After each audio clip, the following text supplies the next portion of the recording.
Assalamualaikum warahmatullahi wabarakatuh.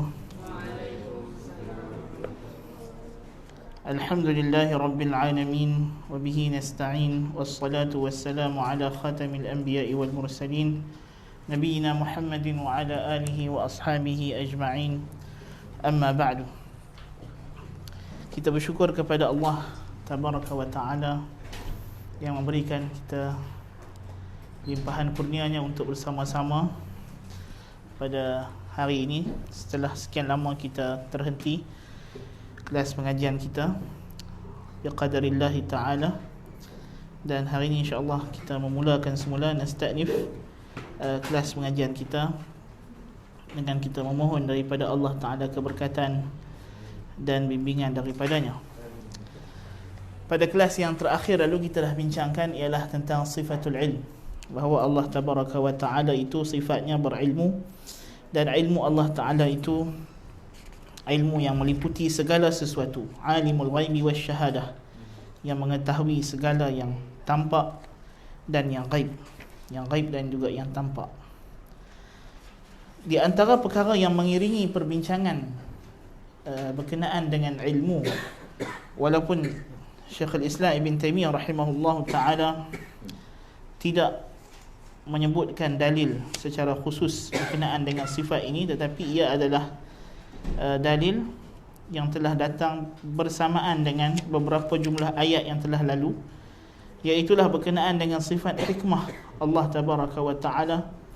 Misalnya telah lalu firman Allah Ta'ala yang dibawakan oleh Syekhul Islam Ibn Taymiyah dalam kitab kita ini ialah wa huwal alimul hakim, dan dialah yang maha mengetahui lagi maha bijaksana, hikmah.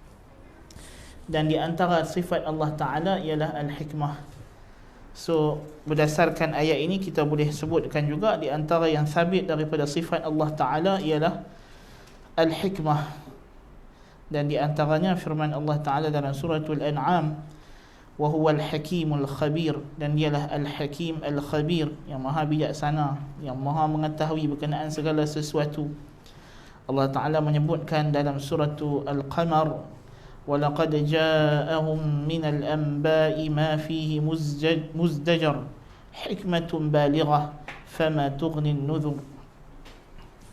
Jadi dalam ayat-ayat yang sebegini rupa Allah Ta'ala menceritakan tentang bahawa Dia Tabaraka wa Ta'ala memiliki sifat al-hikmah. Dan sifat al-hikmah ini sifat yang sangat penting dalam untuk kita nak memahami tindakan Tuhan ataupun rububiyah Allah Ta'ala dalam Dia mengaturkan kejadian alam, bahawa Allah Ta'ala itu bersifat dengan hikmah, dan Dia tidak melakukan sesuatu perkara melainkan dengan hikmah dan untuk hikmah. Maksudnya ada hikmah mengikut hikmah. Allah Ta'ala cipta kita mata, untuk apa Dia cipta mata? Untuk melihat. So itu hikmah.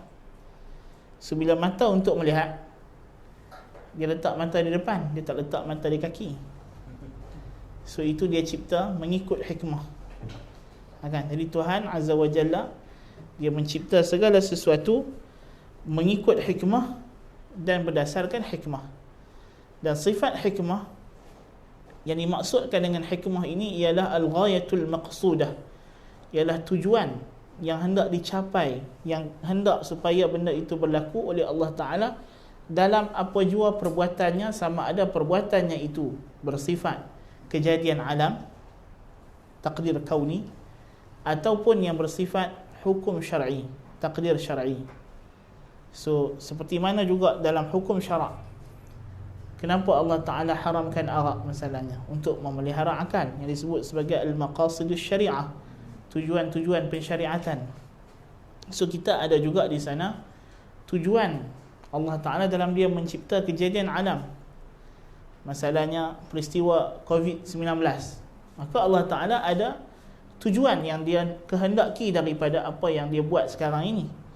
Sama ada kita makhluk tahu atau tidak tahu, itu cerita kedua atau ketiga atau keempat. Yang penting kita kena yakin Allah dalam apa jua tindakannya, Dia ada tujuan, ada purpose, ada matlamat yang Dia hendak capai. Ya. Sebab itulah setiap perkara dijadikan Tuhan pada masa yang tepat, pada masa yang benar.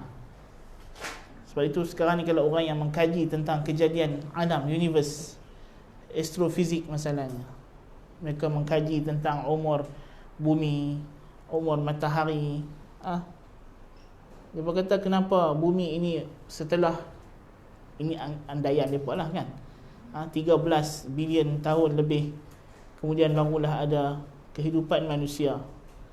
Tetapi bila dilakukan kiraan matematik mengatakan bahawa kalau bumi itu kurang daripada umur yang ada ketika manusia wujud, maka tidak mungkin manusia boleh hidup.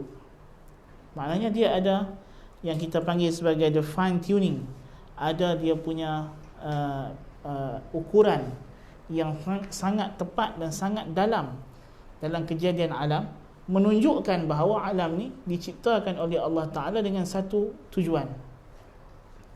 Ada tujuan, ada pelbagai hikmah. Dan ini adalah dalil dan berkenaan mengisbatkan hikmah ini sangatlah banyak, sehingga Ibn Qayyim rahimahullah ta'ala telah membawakan hampir 30 wajah dalam kitabnya Syifa'ul Alil bagi mengisbatkan bahawa Allah Tabaraka wa Ta'ala dalam takdirnya, dalam ketentuannya, dalam penciptaan alam ini, sama ada dari segi hukum syar'i maupun kejadian alam, ada tujuan dan hikmah yang dia kehendaki. So ini adalah di antara sifat Allah Ta'ala, walaupun Syekhul Islam rahimahullah ta'ala dalam Wasatiyah tidak mengkhususkan dalil yang ataupun bahagian yang khusus untuk menceritakan tentang sifat ini, tetapi ia datang secara berikutan dengan sifatul ilm, kerana kebiasaannya Allah Ta'ala gabungkan namanya Al-Hakim dengan namanya Al-Alim ataupun Al-Aziz. So ini kebiasaan, kerana nama Allah Al-Alim menunjukkan dia maha mengetahui, tetapi dalam masa yang sama pengetahuan Allah itu juga makin bertambah sempurna, kerana ia juga pengetahuan yang bersifat dengan hikmah, bukan pengetahuan yang biasa, tetapi dia pengetahuan yang sangat bijaksana, yang melazimkan bila dia melakukan sesuatu perkara, dia melakukan perkara tersebut dengan kebijaksanaan, dan digabungkan dengan namanya Al-Aziz yang melambangkan kegagahan dan keperkasaan Allah Tabaraka wa Ta'ala, supaya kita tahu Allah Ta'ala ni walaupun dia gagah perkasa, dia tidak ada sesiapa pun yang boleh menghalang apa yang dia nak, tetapi dalam masa yang sama dia tidak melakukan kezaliman. Dia tidak melakukan kezaliman. Dia melakukan satu perkara itu mengikut hikmah. Dia meletakkan setiap perkara pada tempatnya. Memang Allah Ta'ala itu berkuasa melakukan apa sahaja, tetapi dalam masa yang sama Allah Ta'ala juga sifatnya bijaksana. So bila kita faham Allah Ta'ala itu bijaksana, dia yang maha mengetahui, wallahu ya'lamu wa antum la ta'lamun, Allah yang mengetahui dan kamu tidak mengetahui. Maknanya pengetahuan berkaitan dengan hikmah. Sebab itu para malaikat kata, qalu subhanaka la ilma lana illa ma 'allamtana innaka antal alimul hakim. Maknanya malaikat mengakui bahawa pengetahuan yang melibatkan hikmah Allah ini hanya Allah yang tahu. Kita hanya nampak zahir. Bila Tuhan bagi tahu kepada malaikat dia nak jadikan Adam alaihissalam dan zuriatnya, yang mana akan terdapat dalam kalangan zuriat Adam ini bunuh-membunuh sesama mereka, melakukan kerosakan di muka bumi, maka malaikat kata, ya Allah, apa faedahnya adanya keburukan ini? Apa faedahnya ada keburukan ini? Maka Allah Ta'ala memberitahu kepada kita, memberitahu kepada malaikat bahawa dia mengetahui apa yang malaikat tidak tahu, yakni hikmah-hikmah yang tersembunyi, yang mungkin kalau Tuhan bagi tahu pun kita takkan faham benda tersebut, kerana kita tak boleh meliputi ilmu Allah Ta'ala. Bukan kata mungkin, memang kita takkan faham dan kita takkan tahu.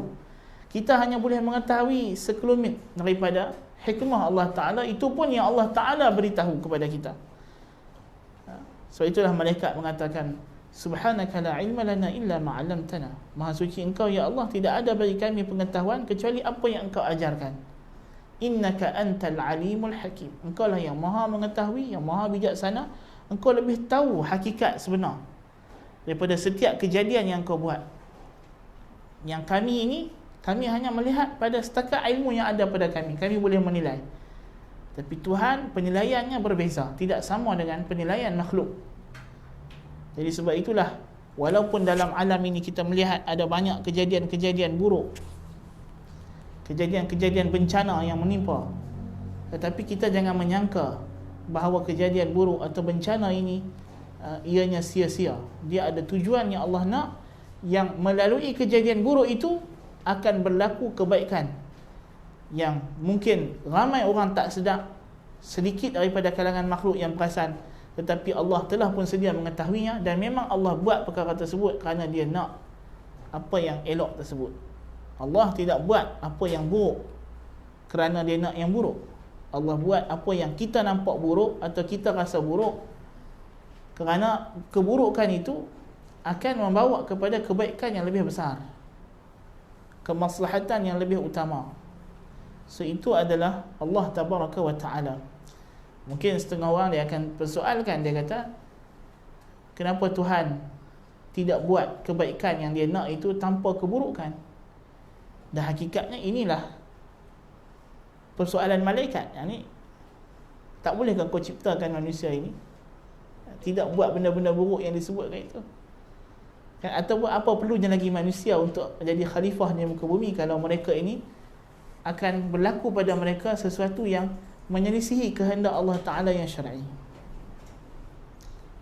Tetapi jawapannya kita kata Allah Tabaraka wa Ta'ala maha mengetahui. Kita tak mungkin boleh bagi cadangan kepada Allah lebih baik daripada apa yang Allah telah tahu. Tak? Sekarang ni setengah golongan yang ingkar kewujudan Tuhan, golongan atheist, dia seolah-olah macam dia pula ada maklumat lebih dan dia macam nak bagi cadangan kepada Tuhan. Patutnya Tuhan boleh buat gini, buat ini, tak buat ini. Kita kata engkau tak tahu. Engkau tidak tahu keseluruhan kejadian alam ini bagaimana. Kan? Dan wujudnya perkara yang bertentangan dalam alam ni adalah kemestian. Adalah kemestian. Bagaimana seseorang itu nak menjadi anak kalau tak ada bapa? Ada? Kita kata. Atau tidak ada ibu, tak ada ibu bapa, macam nak jadi anak?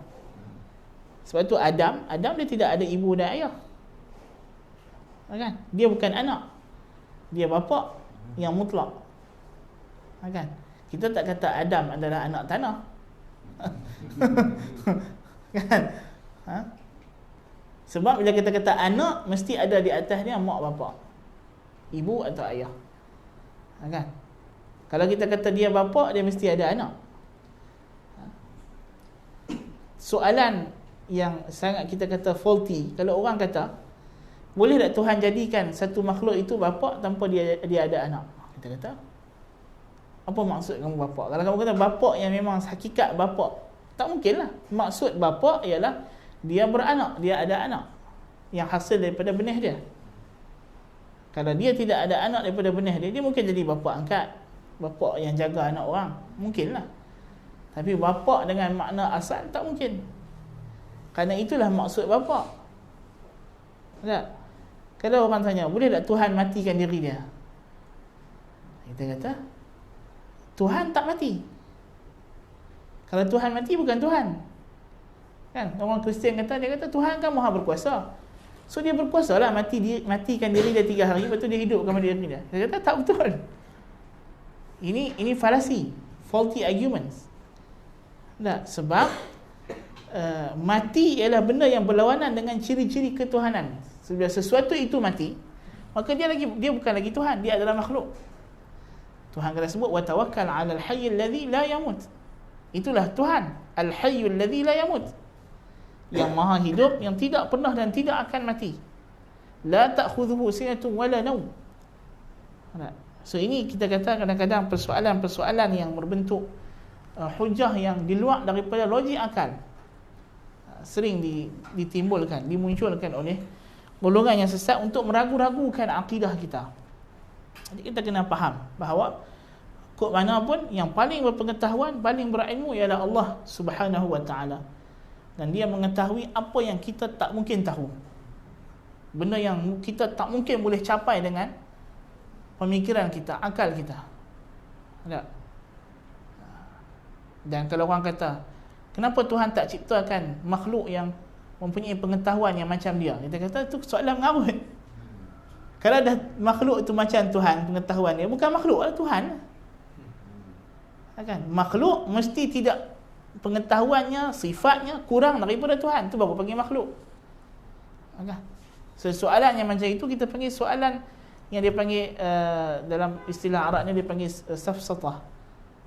Soalan yang dimunculkan golongan yang sebenarnya hanya nak ingkar benda yang dah tak boleh nak ingkar. Dia dah tak boleh nak ingkar benda tu, tapi dia nak ingkar juga, maka datang soalan-soalan yang sebenarnya di luar daripada logik akal. Dan orang macam ni sama ada kita masukkan dia ke hospital mental ataupun kita tak layan dia lah.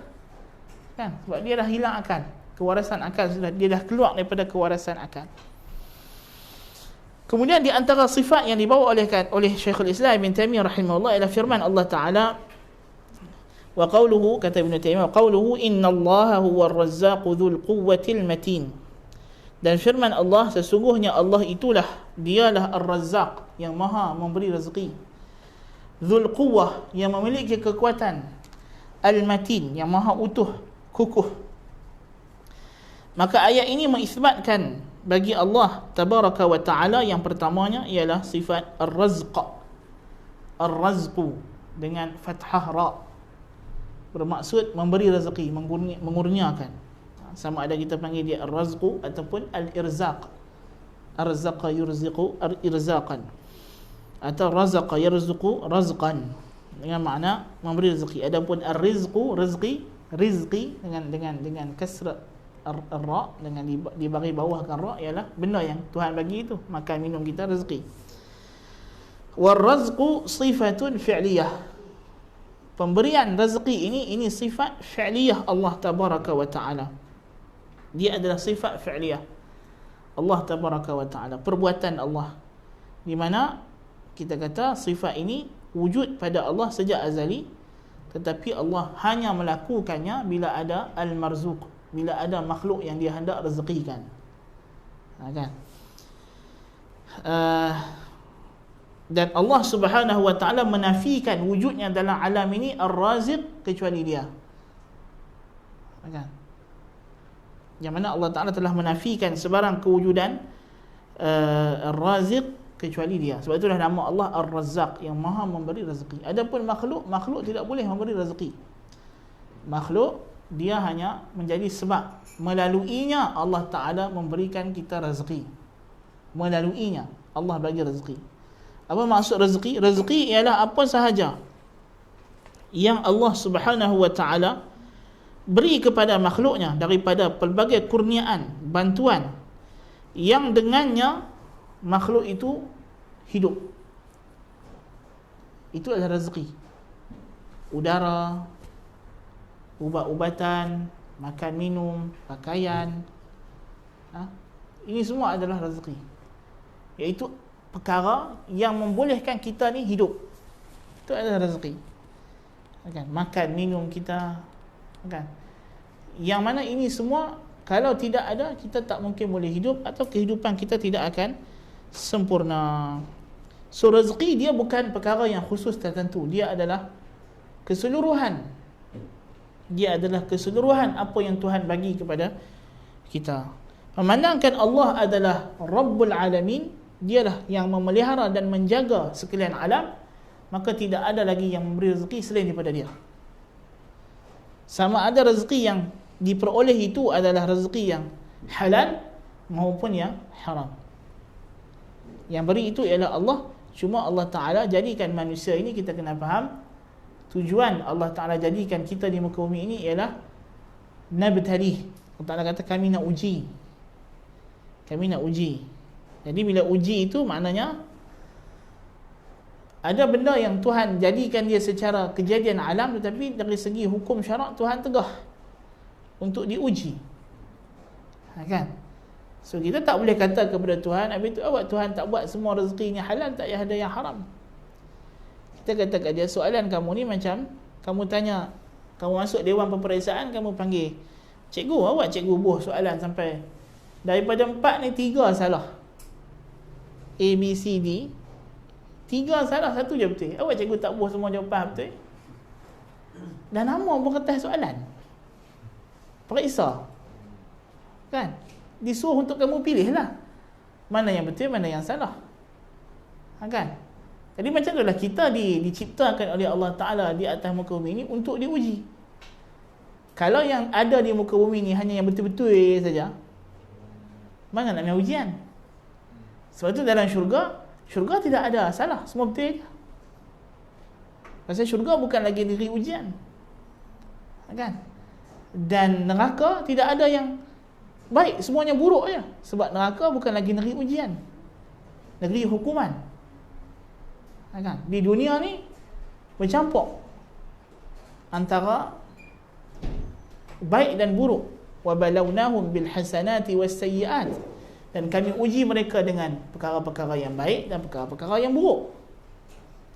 So kedua-duanya adalah ujian, kan? Sebab dunia adalah darul ibtila, tempat untuk Tuhan uji kita. Adapun akhirat tempat untuk diberi ganjaran. Maka syurga tidak ada baik, tidak ada buruk. Neraka buruk, tidak ada baik, kan? Jadi kita kata, kalau orang kata kenapa rezeki itu ada haram dan ada halal kalau semua datang daripada Allah, kita kata memanglah dunia ini untuk ujian. Tuhan nak uji kita, kan? Supaya kita ambil yang baik dan tinggal yang buruk, kan?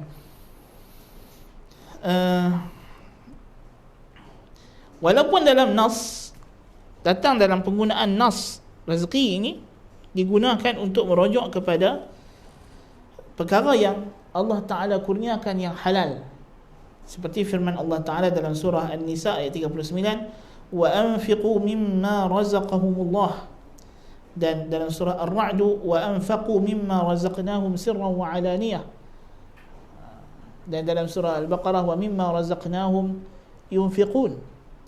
So ayat di sini rezeki menunjuk kepada yang halal lah.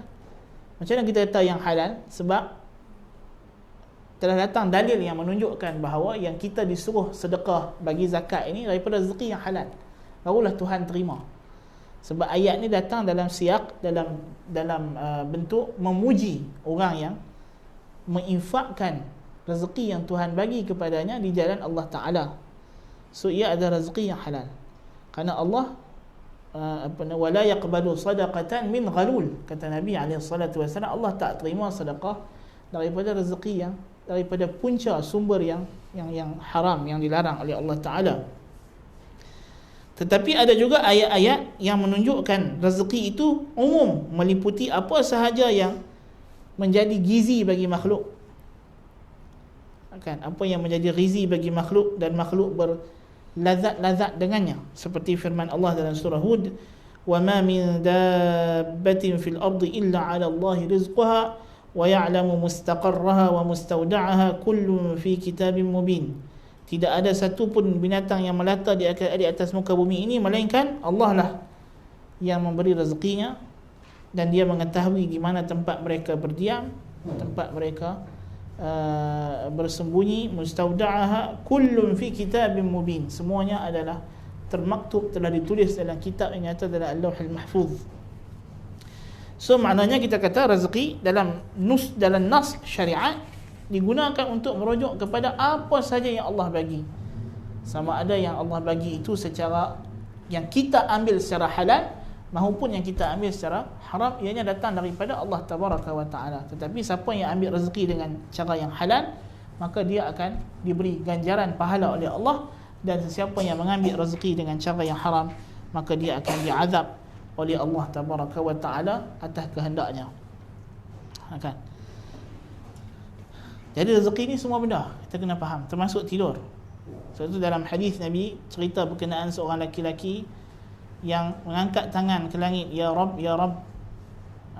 Dia minta, wahai Tuhan, wahai Tuhan. Nabi kata, wa mat'amuhu haram, wa mashrabuhu haram, wa malbasuhu haram, wa ghudhiya bil haram. Makannya haram, minumnya haram, pakaiannya haram, dan digizikan dia dengan yang haram, fa anna yustajabu lah, dari celah mana doanya akan dimakbulkan Tuhan. Maksud yang last ini, gizi ini ialah apa sahaja yang menyumbang kepada pertumbuhan badan dan kehidupan kita. So masalan, Nabi sebut makan, minum dan pakaian. So apa lagi yang berbaki dalam makna wa ghudhiya bil haram, dan digizikan untuknya yang haram? Seperti tidur masalahnya. Orang yang tidur ketika waktu salat dengan sengaja dan dia tak salat, so dia telah menggizikan tubuhnya dengan benda yang haram. Seperti mendengar, telinga kita ni kena benda, ada benda dia nak makan, kita mesti dengar satu. Kita tak boleh duduk dalam tempat yang kedap bunyi, tak dengar bunyi apa. Tak. Sebab telinga manusia Tuhan cipta untuk mendengar, dia mesti nak dengar. Tapi ada orang dia jamu telinga dia dengan benda yang haram, sama ada dengan muzik atau dengan orang mengumpat. Ada orang memang jadi ketagih, dia suka dengar orang, dia tak mengumpat tapi dia suka dengar orang mengumpat. Wallahil azim, wujud orang macam ni, na'udzubillah min zalik. Dia memang suka. Kalau majlis tu majlis yang ada cerita pasal orang lain, dia baru seronok nak duduk. Tapi kalau majlis tu majlis ilmu, ingat syurga neraka, dia tak mahu duduk. Kan? So dia menggizikan telinga dia dengan benda haram. Kan? Hidung kita ni perlukan nafas, oksigen. Kan? Masuk ke dalam hidung kita. Perlukan benda yang dia nak cium, dia suka bau wangi-wangian. Hidung. Kan? So adakah wangi-wangian tu wangi-wangian yang halal dia cium atau wangi-wangian yang tidak halal dia cium? Kan? So setiap anggota tubuh badan kita ni ada dia punya gizi dia yang dia nak, yang dia perlukan. So ke mana kita jamu anggota tubuh badan kita ini? Kaki kita, dia mesti nak berjalan, nak bergerak. So dia bergerak ke mana? Kan? Untuk membolehkan dia hidup. So dia mungkin, kita kata kaki kita ni kena ada waktu-waktu kita kena pergi exercise, kena jogging. So macam mana cara dia exercise? Adakah dengan cara yang halal atau cara yang haram? Adakah lepas itu bila kakinya dah kuat, dah sihat, dia gunakan untuk ke jalan Allah atau dia gunakan untuk jalan syaitan? So semua itu diambil kira. Nasallallahu al-afiyah. Dan semuanya datang daripada Allah. Tapi ada benda yang Allah redha dan ada benda yang Allah tidak redha. Dan juga dalam ayat ini mengisbatkan sifat al-quwwah wal matanah, kekuatan dan keutuhan. Al-Qawiyul Matin, Allah sifatkan bagi dirinya sebagai Al-Qawi, kekuatan. Yang mana sifatul quwwah, sifat kuat, merujuk juga kepada qudrah, kemampuan. Tetapi kalimah kuat seperti dikata oleh Syekhul Islam Ibn Taimiyah rahimahullah, digunakan pada melakukan perbandingan. Pada melakukan perbandingan dalam melakukan satu perkara yang berat, ataupun masalah kita kata dia ni kuat, ini lemah. Kan? Dia ni kuat, ini kuat lagi. Kan? Ini sifat kekuatan itu, kalimah kuat digunakan untuk merujuk dalam perbandingan kemampuan. Depa dua-dua ni ada kemampuan, ada qudrah. Dia ni ada qudrah, tapi qudrah dia ni lebih kuat, qudrah dia ni kurang. So kita kata yang kudrahnya lebih mampu, yang lebih mampu kita panggil dia kuat, yang kurang mampu kita panggil dia dhaif, lemah. Adapun kalau dia tak ada kemampuan langsung, yang tu kita panggil ajzun. Dalam bahasa Arab dia ada beza dhaifun dengan ajz. Kan? Ada benda yang memang di luar daripada kemampuan kita, bukan kita tak larat nak buat, memang kita tak boleh buat. Kan? So yang tu kita panggil ajz. Itu lawan kepada qudrah. Sebab tu Allah Ta'ala jadikan dia sebagai Al-Qadir, yang maha berkuasa, dan makhluknya adalah yang ajiz, yang lemah, yang ajiz, dan tidak ada sesuatu pun yang boleh melemahkan Allah. Mu'ajiz, tidak ada benda yang boleh melemahkan Allah. Melemah di sini maknanya sesuatu yang mustahil, yang maksudnya benda yang di luar daripada kemampuan Allah Ta'ala. Tidak ada benda dalam alam ni yang di luar daripada kemampuan Allah. Okay. Dalam benda yang Allah dan makhluk, ada benda yang Tuhan bagi untuk kita buat, kita mampu buat. Allah lebih mampu, lebih kuat daripada kita. Kalau kita kata angkat meja ni, makhluk boleh angkat meja tak? Boleh. Semua boleh. Soalan, Tuhan boleh angkat meja ni? Boleh. Dan Tuhan lebih mampu. Lebih mampu lagi. Ada. Kalau kita kata makhluk boleh bina rumah, sebab tu Tuhan gunakan kalimah kuat ni perbandingan antara dia dengan kaum Nabi Hud alaihi salatu wassalam. Kan? Tuhan kata kalau hampa rasa hampa kuat sangat, Allah lebih kuat. Kan? Maknanya Allah lebih hebat, lebih mampu lagi. Kan? Kalau kamu rasa macam kamu boleh buat rumah bangunan yang tinggi-tinggi, Allah boleh buat juga. Lebih lagi, lebih hebat lagi Tuhan boleh buat. Tinggi mana pun bangunan kamu buat, orang buat dah macam-macam bangunan, tak boleh setinggi gunung Everest juga. Kan? Jadi kalau kita nak kira kekuatan, maka Tuhan yang paling kuat. So ini makna al-quwwah. Innallaha huwar razzaqu dzul quwwati al-matin. Dzul quwwah, yang memiliki kekuatan. Al-matin, as-salabah, yang utuh, yang kukuh, yang kekuatannya tidak akan pudar. Tidak akan pudar. Al-matanah ialah utuh, kukuh, solid. Kan? Solid. Sebab tu dia panggil kitab yang kita yang kecil-kecil dia panggil al-matan. Tak, pasal dia yang asal, teks yang asal. Kemudian disyarahkan. So dia tidak akan hilang, tidak akan pudar. Kekuatan Tuhan ni matin, sifatnya kuat, utuh. Manusia masa dia muda dia kuatlah. Kita tengok satu orang tua jalan terketak-ketak pakai tongkat. Dia dulu muda-muda kerja apa? Dia dulu muda-muda ahli gusti.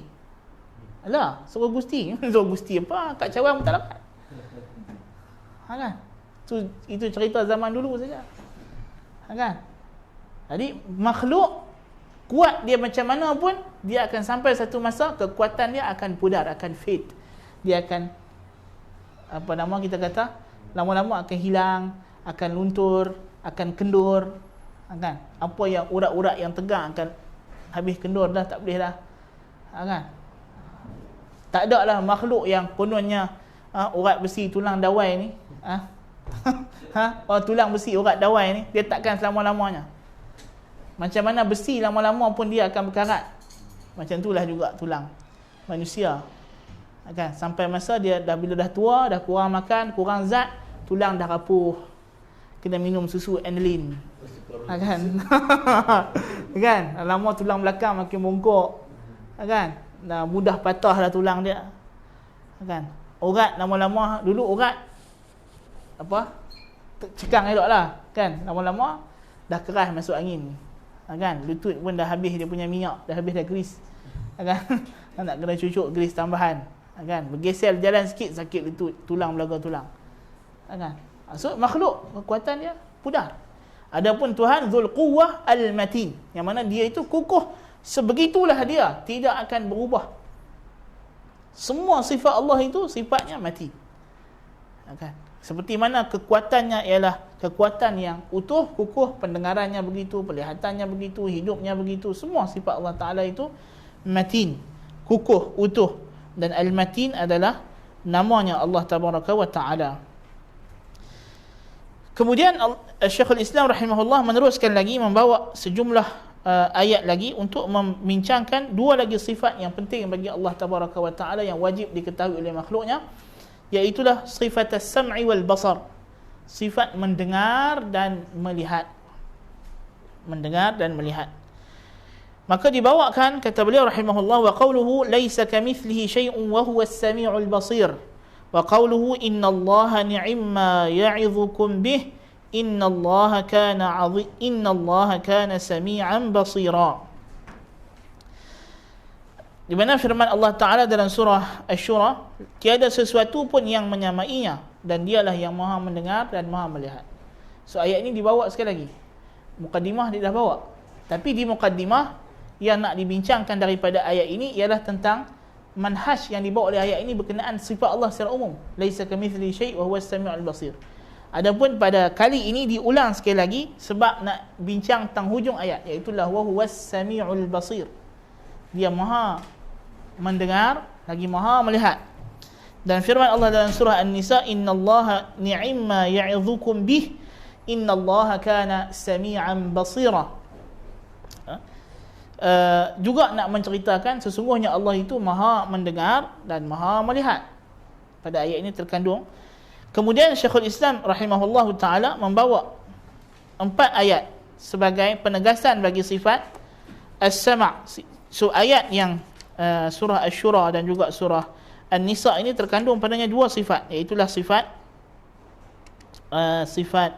sama' dan al-basar, mendengar dan melihat, kedua-duanya digabung. Dan memang Tuhan gabungkan kedua-dua sifat ini sebagaimana dia gabungkan juga pada manusia, sebab ini adalah panca indera yang diberikan oleh Allah Ta'ala kepada makhluk yang paling besar anugerahnya. Kemudian Syekhul Islam rahimahullah pada perenggan yang lain, di belakang sikit perenggannya, dia bawakan pula beberapa nas berkenaan dengan sifat as-sam'u, sifat mendengar. Memang lepas daripada 2 ayat ini, kemudian Syekhul Islam ada bawa lagi jumlah dalil yang lain berkenaan dengan sifatul masyiah, sifat kehendak. Sehinggalah sebab kita kata kita nak bincangkan teks ini secara tajuknya, maudhu'nya. So memanglah Syekhul Islam dia tak susun. Dia ada maksud untuk menyusun. Dia buat itu, dia ada susunan. Tetapi dia tidak meletakkan fasal dan bab. Macam kita kata Imam Muslim susun kitab Sahih Muslim lah. Sahih Muslim, kita jangan kata Imam Muslim tak letak bab. Dia ada bab dan fasal dia. Tapi dia tak tasrihkan supaya orang boleh istinbat. Supaya orang boleh istinbat. Kan? Macam kalau kita mengaji kitab Tauhid, ada bab yang Syekh Mak Duha tak letak nama bab, nama fasal. Kan? Dia hanya letak ayat Al-Quran. Bab qaulillahi ta'ala kata-kata. Supaya orang istinbat apa maksud bab ni. Tapi dia ada dalam diri dia, dia tahu bab ni apa maksud. Kan? So macam tu juga Syekhul Islam rahimahullah ta'ala. So di antara nas juga yang dibawa oleh Syekhul Islam berkenaan dengan sifatus sam'i wal basari ialah firman Allah Ta'ala, qad sami'a Allahu qawla allati tujadiluka fi zawjiha wa tashtaki ila Allah wallahu yasma'u tahawurakuma. Itulah pada surah Al-Mujadilah ayat pertama. Dan firman Allah Ta'ala, laqad sami'a Allahu qawla alladhina qalu inna Allah faqirun wa nahnu aghniya sanaktubu ma qalu wa qatlahumul anbiya. Al-ayah, itulah pada surah Ali Imran ayat 181. Dan dia bawakan daripada surah Az-Zukhruf ayat 80, am yahsabuna anna la nasma'u sirrahum wa najwahum bala wa rusuluna ladaihim yaktubun. Dan surah Taha ayat 46, innani ma'akuma asma'u wa ara. Dan firman Allah Ta'ala dalam surah Al-Alaq, alam ya'lam bi anna Allah yara, ini berkenaan dengan sifat melihat. Kenapa Syekhul Islam tidak sekalikan dengan ayat laisa kamitslihi syai' wa huwas samiul basir, lepas tu innallaha ni'ma ya'idzukum bih innallaha kana sami'an basira, kemudian dia pindah kepada ayat yang menceritakan tentang sifat masyiah dan iradah, kemudian barulah setelah sejumlah ayat-ayat tentang sifat yang lain baru sampai balik bincang balik sifat mendengar dan melihat, kerana hakikatnya dia ada perkara yang nak disampaikan oleh Syekhul Islam. Hakikatnya 2 ayat pertama yang Ibn Taymiyah bawa berkenaan sifat sama' dan basar ini adalah untuk mengisbatkan sama' dan basar yang umum. Umum as-sam'i wal basar lillahi ta'ala. Kemudian Ibn Taymiyah ulang lagi ayat dalam surah Al-Mujadilah, kerana ayat ini menegaskan tentang bagaimana hakikat sifat mendengar Tuhan, iaitulah dia adalah fi'liyatun zatiyah, bukan sekadar zatiyah, tetapi dia mengandungi fi'il. Wallahu yasma'u tahawurakuma, dia adalah pendengaran yang berulang-ulang bagi setiap suara yang baru. Ada. Demikian juga di sana ada pendengaran dan penglihatan yang khusus, seperti firman Allah berkenaan dengan golongan munafiqin ataupun orang yang berbisik-bisik, am yahsabuna anna la nasma'u sirrahum wa najwahum. Ini pendengaran khusus. berkenaan dengan Nabi Musa dan Harun, innani ma'akuma asma'u wa ara. Ini pendengaran dan penglihatan yang khusus yang membawa kepada yang bersamaan dengannya makna ta'yid, sokongan, pengukuhan oleh Allah Ta'ala kepada Nabi Musa dan Nabi Harun, bukan pendengaran dan penglihatan yang umum untuk semua makhluk.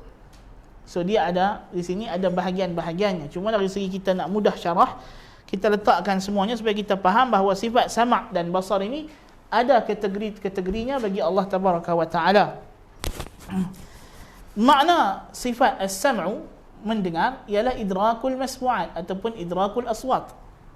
Makna mendengar ialah boleh mencapai bunyi atau suara, seperti yang disebut oleh Ummul Mukminin Aisyah radhiyallahu anha. Dia kata, subhanalladzi wasi'a sam'uhul aswat.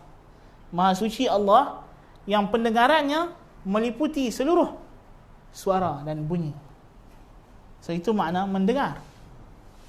Kan? Orang yang ada telinga tapi dia tak dengar bunyi, kita panggil dia pekak walaupun dia ada telinga. So mendengar bukan ada telinga. Mendengar adalah satu keupayaan yang ada pada telinga bagi nisbah kepada makhluk. Pada telinga yang dengannya dia boleh menangkap bunyi ataupun suara. Kan? Dan melihat ialah idraku al-mubsarat, boleh mencapai, boleh melihat apa benda yang boleh dilihat. Maksudnya dia boleh melihat image, rupa sesuatu benda yang boleh dilihat. Benda yang wujud dalam alam ini bukan mesti setiap benda yang wujud itu boleh dilihat, tetapi setiap benda yang wujud mesti boleh digapai oleh panca indera.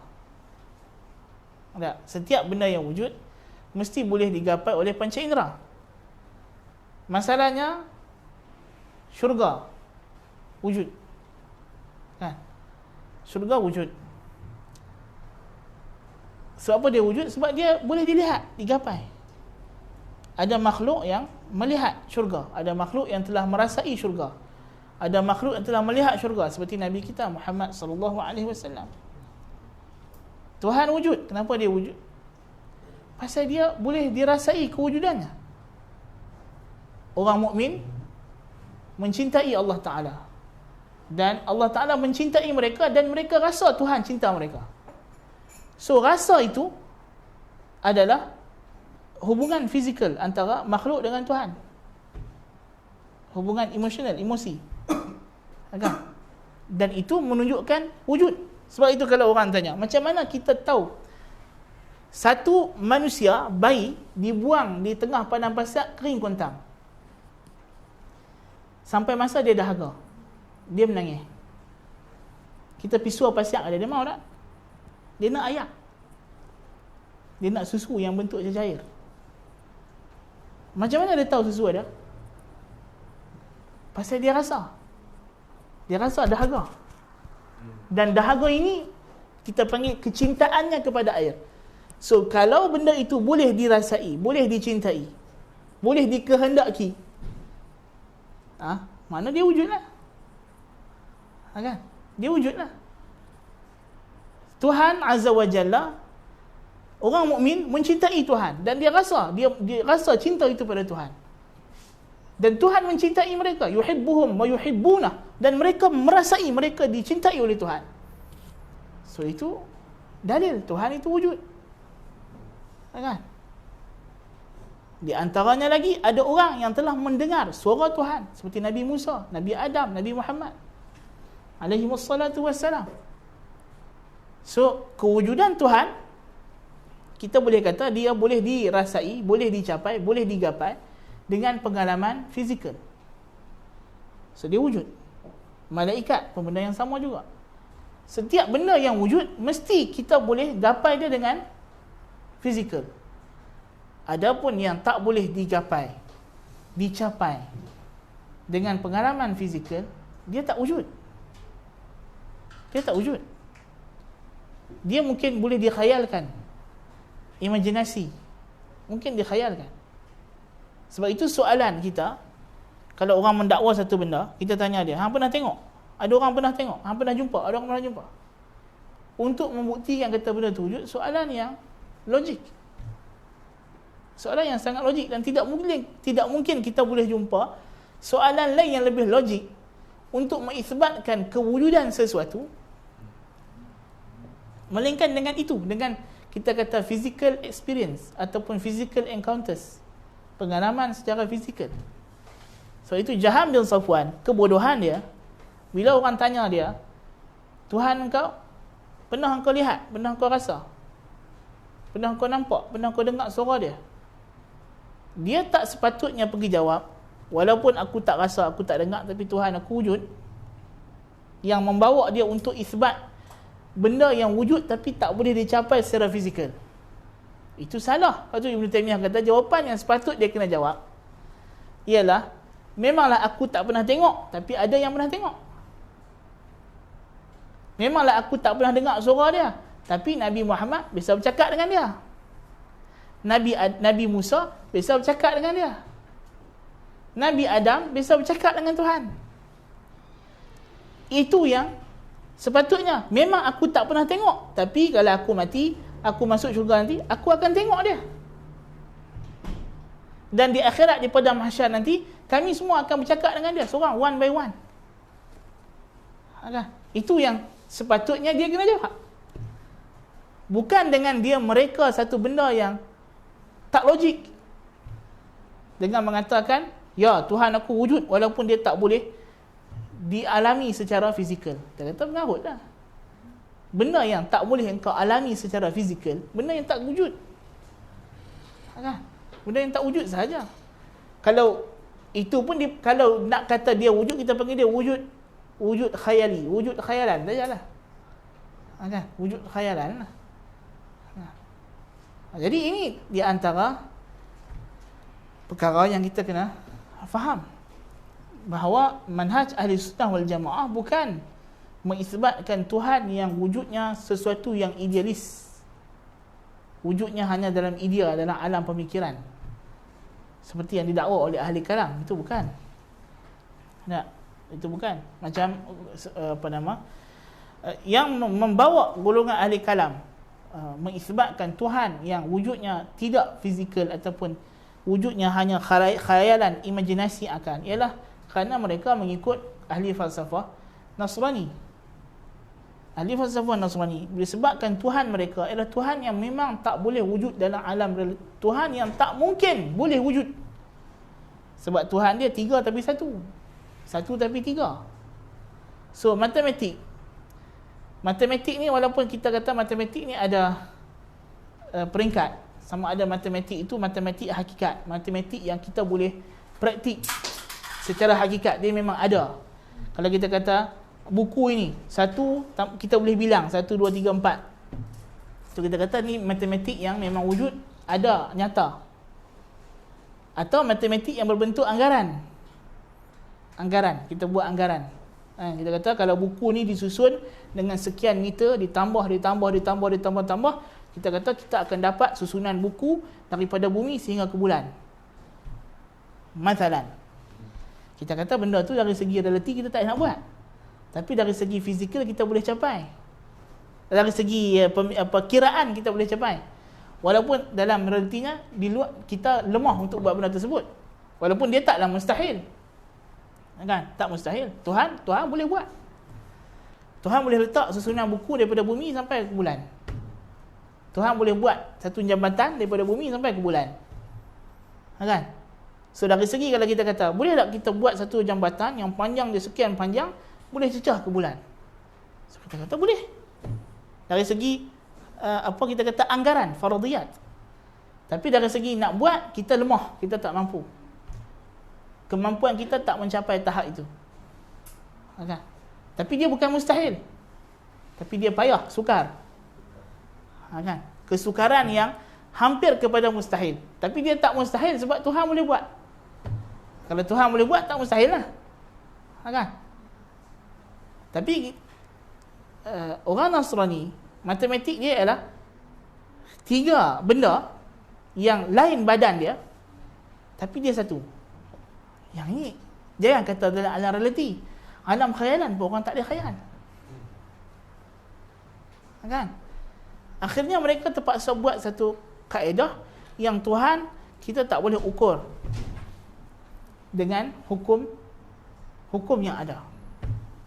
Dia adalah wujud yang tidak menerima hukum kita kata mantik yang fizikal, mantik yang reality. Sehingga Immanuel Kant, seorang ulama Nasrani Protestan, dalam falsafah dia terpaksa buat, dia kata di sana ada logika akal dan ada logika reality. Ada dia panggil al-aqlul mahd, akal semata-mata akal, dan ada al-aqlul amali, akal yang beramal. So dia kata akal beramal tak mestinya sama macam akal semata-mata akal. So dia kata dari segi sudut akal semata-mata akal boleh ada 1 tambah 1 tambah 1 1. Tapi dalam alam realiti tak ada, dia kata 1 tambah 1 3. Kita kata ini dakwaan palsu, bohong. Kan? Bohong. You tidak boleh keluar daripada daruriyat. Di sana ada benda yang melibatkan asas wujud. Kita panggil dia sebagai law of existence, kanun kewujudan. Yang mana kalau tidak diikut benda ni tak mungkin boleh wujud. Sebab itu kita tak panggil orang lelaki tidak mampu beranak. Kita tak kata dia tak mampu beranak. Kalau you kata orang lelaki tidak mampu beranak, ini falasi. Orang lelaki bukan tak mampu beranak, orang lelaki yang tidak beranak. Sebab tu dia lelaki. Kalau dia beranak, dia bukan lelaki. Maksudnya dia orang lelaki ni orang yang tidak ada rahim dalam perut dia.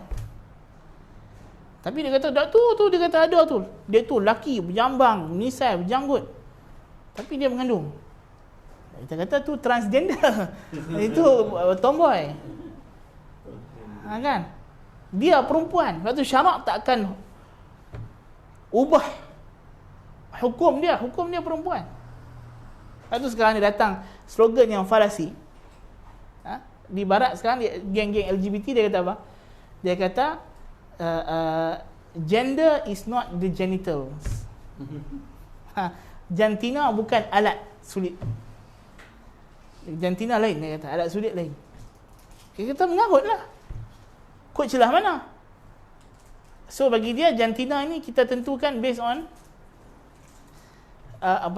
kecenderungan seksual dia. So dia suka jadi lagu benar dalam hubungan seksual. Na'udzubillah min zalik. So itu mengarutlah. Kan? Waktu dia nak kena ada jantina male, female, non-binary, apa semua macam-macam tu kan. So masalah lah. Kan? Masalah lah. Sebab sedangkan Tuhan dah jadikan, memang itulah ukuran jantina. Lelaki ada alat sulit yang tersendiri dengan sistem peranakan yang tersendiri, wanita dengan sistem peranakan yang tersendiri. Kan? Jadi kita kata ayat kamu kata lelaki tidak mampu beranak, salah. Lelaki tidak beranak. Tuhan, kita tak kata Tuhan tak boleh beranak. Kita kata Tuhan lam yalid, tak beranak. Walam yulad, tidak diperanakkan. Itu ciri-ciri ketuhanan. Kalau dia diperanakkan, dia bukan Tuhan. Macam kita sebut yang tadilah, kita kata mati. Bila kita sebut Tuhan, Tuhan maknanya sesuatu yang tidak mati. Itu makna Tuhan, itu definisi Tuhan. Tuhan maknanya sesuatu benda yang wujud, yang tidak diwujudkan, wujudnya azali, wujudnya berterusan, tidak beranak, tidak diperanakkan, tidak ada sesuatu pun yang sama dengan dia, unik, yang terkandung dalam surah Al-Ikhlas yang kita dah bincangkan sebelum ni. Kan? So itu Tuhan. So adalah satu kesalahan setengah orang, dia kata ada benda yang Tuhan tak boleh buat. Ada benda Tuhan tak boleh buat. Kita kata mana ada benda Tuhan tak boleh buat? Tuhan kata wallahu ala kulli syai'in qadir. Allah Maha berkuasa atas semua benda. Semua benda. Kulli syai'in qadir. Tidak ada benda yang boleh berlaku dalam alam ini melainkan Tuhan berkuasa buat. Adapun Tuhan ada dua dalam alam ni, ini benda yang berlawanan dengan kanun kewujudan. Tuhan kata law kana fihi ma alihatun illa Allah la fasadata. Kalaulah dalam alam ini ada dua Tuhan yang hak yang disembah, ada dua sembahan yang hak. Apa maksud dua sembahan yang hak? Maknanya sembahan tu memang ada kekuasaan atas penyembahnya. Dari segi dia boleh turunkan hujan, boleh memperkenankan apa saja doa yang sembahan dia minta, penyembah dia minta. Maknanya dia ada rububiyah. Akan musnah bumi ini. Itu setelah alam ni wujud. Bayangkan kalau memang sejak azali dah ada dua ilah yang hak, alam tak mungkin wujud. Maknanya kalau dah kata asalnya Tuhan dulu satu, kemudian setelah Tuhan itu ciptakan alam, datang Tuhan lain yang baru. Tuhan kata alam yang dah ada ni akan rosak, akan musnah. Kalau itu hukum pada keberlangsungan wujud alam, dia akan terhenti dengan adanya dua Tuhan yang hak. Bayangkan kalau Tuhan yang hak tu memang ada daripada awal, tak mungkin berlaku alam. Tak mungkin berlaku alam. Sebab tak mungkin masing-masing akan nak alamnya yang sendiri dan kuasanya yang sendiri. Kalau you kata tak, tapi dia share lah 50-50. No. Kita kata once dia sharing, dia dah tak ada sifat Tuhan. Sebab sifat Tuhan dia mestilah kamilul qudrah. Kuasa dia mesti mutlak. Tak boleh ada lain kuasa. Kalau you kata tak, alam ni macam anggaran Al-Amidi dia kata, tapi dia kata mungkin kita boleh anggarkan Tuhan tu kerjasama, cooperate. No, kita kata Al-Amidi silap. You silap. Once you kata Tuhan cooperate dengan Tuhan yang lain, dia bukan Tuhan lah, sebab kuasa dia terbatas. Sebab itulah wujudnya sekutu adalah lemah. Tak, kalau orang tanya, you ada syarikat? Oh, ada syarikat air besar. Ada syarikat dekat China, ada syarikat dekat sana, dekat sini. Oh, you seorang lah syarikat ni. Dia kata tak, I ada partner. Once dia sebut dia ada partner, atau dia kata I ada 60% share, I ada 99.1% share, kita automatically akan faham bukan semua benda dia boleh buat dalam syarikat ni. Tak payah tunggu siapa-siapa beritahu kita. Dengan dia habaq kata dia ada partner sharing benda yang dia ada ini, kita faham kata dia tak ada kuasa penuh atas benda tu. Pasal ada partner dia seorang lagi yang ada kuasa. Yang kalau dia nak buat sesuatu, dia kena dapat persetujuan. Itu makna. Mana ada orang, oh you sharing syarikat ni dengan you punya kawan, ya? Berapa persen you punya share? 100%. You punya kawan 100%. Mana ada? Mana ada orang kongsi benda 100%? Kan? Dia mesti pecah 50-50. So wujudnya sekutu bagi Tuhan, benda yang tak boleh. Tuhan tak menerima sekutu. Kalimah Tuhan, mana dia tak ada sekutu. Qul huwallahu ahad. Once dia ilah, dia ahad. Dia tak boleh ada ilah tu, ada satu ilah lain lagi. Sebab itu adalah kanun. Undang-undang kewujudan alam ini begitu Tuhan telah jadikan. Bahkan kita tak boleh bayangkan alam lain dengan adanya dua Tuhan. Tak boleh. Memang tak mungkin boleh ada wujud. Ini kita kata dia panggil law of existence, kanun kewujudan. Satu benda nak wujud, dia tak boleh ada tanakut, dua benda yang bercanggah, berlanggak. Dua benda yang bercanggah atau berlanggak. Kerana bila ada tanakut, dia tak boleh wujud benda apa pun. Jadi kita nak bagi tahu di sini bahawa Allah Subhanahu wa taala dia sifatnya kamilul qudrah. Kesempurnaannya tidak ada batas. Dan berbalik kepada isu yang kita sebut tadi, Allah Subhanahu wa taala wujudnya adalah sesuatu yang hakiki. Wujudnya adalah sesuatu yang hak, yang kita boleh ada pengalaman untuk mengetahui kewujudannya. Bukanlah kewujudan yang hanya boleh dibayangkan dalam akal. Bukanlah satu kewujudan yang boleh dibayangkan dalam akal. Sebab itulah di antara prinsip asasi Ahlussunnah wal Jamaah, Tuhan mesti ada sifat. Sebab itu siapa yang ingkar Tuhan tidak ada sifat, totally dia kata Tuhan memang tak ada sifat, ini ijma' kafir. Sebab itulah ijma' ulama Ghulatul Jahmiyah kafir. Sebab dia mengingkari tauhidul asma'i was sifat secara total. Falasifah kafir. Pasal mereka mengingkari perkara yang paling asasi untuk mensahihkan Tuhan itu sesuatu yang wujud. Once you kata Tuhan saya, tidak wujud langsung sifat baginya, seperti kata para ulama salaf, Jaham bin Safwan tidak mengisbatkan. Al-Jahmiyatu ya'budu adama. Jahmiyah menyembah sesuatu yang tidak wujud, benda yang tak wujud. Mana mungkin benda yang wujud tapi tak ada sifat, tak ada sekian, tak ada tempat, tak ada apa. Itu memang jawapannya memang tak ada lah, kan? Memang tak ada lah. Sebab itulah sifat beriman dengan sifat Allah Ta'ala adalah rukun asasi beriman dengan Allah Tabaraka wa Ta'ala. Once dia ingkar sifat Allah Ta'ala, dia ingkar kewujudan Allah Ta'ala. Sebab itu Jahmiyah dipanggil Mu'attilah. Yang mana istilah Mu'attilah ni merujuk kepada istilah zaman kita sebagai golongan ateis, golongan yang ingkar Tuhan, kewujudan Tuhan hakikatnya, kan? Baik, balik kepada isu yang kita sebutkan di sini. Ada Syekhul Islam rahimahullahu taala bawakan di sini dalil tentang sifat as-sam'u wal basar, pendengaran dan penglihatan. Dan kita sebut tadi makna mendengar ialah menangkap suara, boleh mencapai bunyi suara, dan melihat dia boleh nampak image.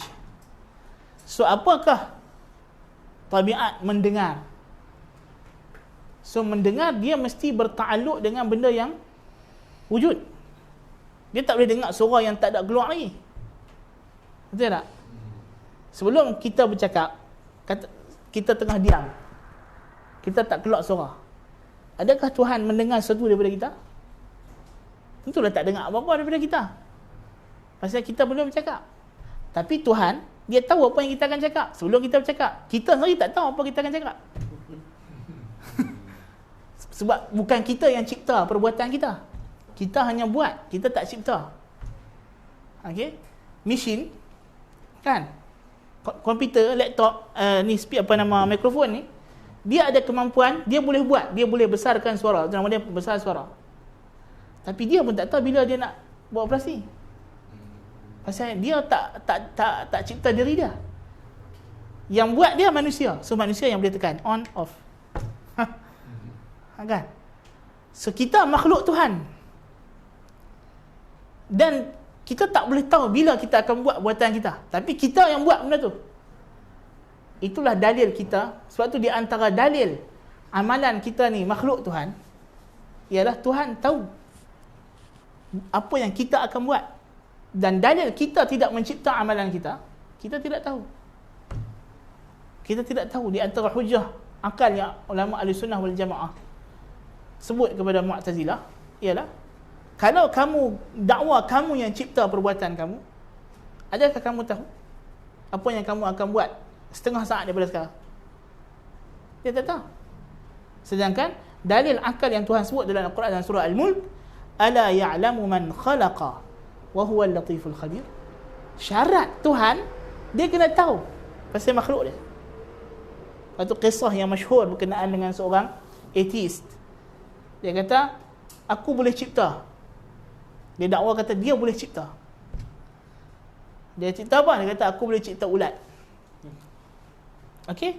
Orang kata macam mana cipta ulat? Dia kata tengok ni, daging. Aku simpan dalam bekas ni, lagi seminggu jadi ulat. Daging tu busuk, berulat.